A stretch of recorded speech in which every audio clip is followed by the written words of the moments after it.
The Brothers of the Sacred Heart have been in New Orleans forming young men since 1869. No storm was going to stop that. Campus had about 14 inches of water, and of course there was debris all over boats on the front lawn, things like that. The issue for us was not, will we rebuild, but what do we need to do to serve our kids? And when we got word that Brother Martin opened up a satellite school at Catholic High in Baton Rouge, no matter how it was going to be possible, we were going to go there.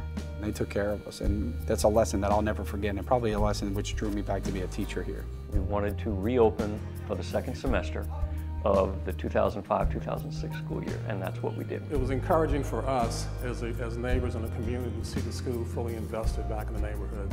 We were able to get back in our home in December of 2005. Our son Ryan was able to graduate with his class in year 2006. Our structures were damaged, and our homes were flooded, and the physical appearance of New Orleans has changed, but the spirit of New Orleans is the same. What I think we did was provide some hope. A house can be rebuilt, a school can be rebuilt, but if the people are not there, you don't have much to return to.